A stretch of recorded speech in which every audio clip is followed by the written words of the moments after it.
Hello, എന്തൊക്കെയുണ്ട് വിശേഷം? സുഖമല്ലേ? നമ്മളൊന്ന് വെളിയിലോട്ട് ഇറങ്ങണം കേട്ടോ. അപ്പം ഇന്ന് സൺഡേ ആണ്. വെളിയിലോട്ട് ഇറങ്ങണം. അപ്പം മോനും ലീവാണ്, ഹസ്ബൻഡിനും ലീവാണ്. സൺഡേ ആയതുകൊണ്ട് അപ്പം ഞങ്ങൾ വെളിയിലോട്ടൊന്ന് ഇറങ്ങാമെന്ന് വിചാരിച്ചു. അപ്പം ഇത് ഇവിടെ തന്നെ അടുത്തുള്ളൊരു ബേക്കറി ആട്ടോ. ഇത് ഞങ്ങൾ സ്ട്രീറ്റ് ആട്ടോ, എല്ലാവർക്കും അറിയാമല്ലോ. അപ്പം ഇത് ആണ് ബേക്കറി. 1 കിലോമീറ്റർ ദൂരമല്ലോ കേട്ടോ വീട്ടിൽ നിന്ന്.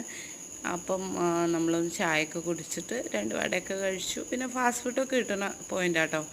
എൻ്റെ മുഖം എന്താ ഇങ്ങനെ ഇരിക്കുന്നതെന്ന് വെച്ചാൽ എനിക്ക് നല്ല തലവേദനയാണ്. നൈറ്റ് സ്ലീപ്പ്, അത് മാത്രമല്ല ശരിക്കുമുള്ള ഉറക്കമില്ല. എനിക്ക് 6 hours കണ്ടിന്യൂസ് ആയിട്ട് ഉറക്കം കിട്ടിയില്ല എന്നുണ്ടെങ്കിൽ ഭയങ്കര പ്രശ്നമാണ്. മൈഗ്രെയിനും കാര്യങ്ങളൊക്കെ ഉള്ളതാണ്. പിന്നെ ഗ്ലാസിൻ്റെ യൂസേജും കുറവായിരുന്നു. അപ്പം ഇന്ന് പുതിയ 2 അഡ്മിഷൻസ് ഉണ്ടായിരുന്നു കേട്ടോ. ചെറിയ കുട്ടികൾ സ്റ്റാർട്ട് ചെയ്യുന്നേ ഉള്ളൂ. 3, 3.5, 4 വയസ്സായ കുട്ടികളൊക്കെ ആയതുകൊണ്ട് അവർക്ക് തുടങ്ങാൻ ഭയങ്കര ബേസ് കിട്ടാൻ ഭയങ്കര ബുദ്ധിമുട്ടാണല്ലോ. അപ്പം സ്റ്റാർട്ട് ചെയ്തേ ഉള്ളൂ. അപ്പം അത് കഴിഞ്ഞു ഞങ്ങൾ ഡാൻസ് ക്ലാസ്സിന് ഇറങ്ങി. നൈറ്റായിരുന്നു കേട്ടോ, 7:30 ആയി.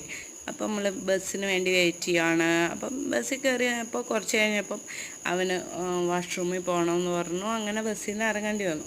ഇറങ്ങിയപ്പോൾ വാഷ്റൂമൊക്കെ പോയിട്ട് വന്നപ്പോൾ അവൻ അവിടെ ഒരു കടയിൽ നിന്ന് ഫുഡ് കഴിക്കണം പറഞ്ഞു. അപ്പോൾ അവന് ദോശ വാങ്ങിച്ചു കൊടുത്താണ് കേട്ടോ. അപ്പോൾ അത്രയേ ഉള്ളൂ. Good night.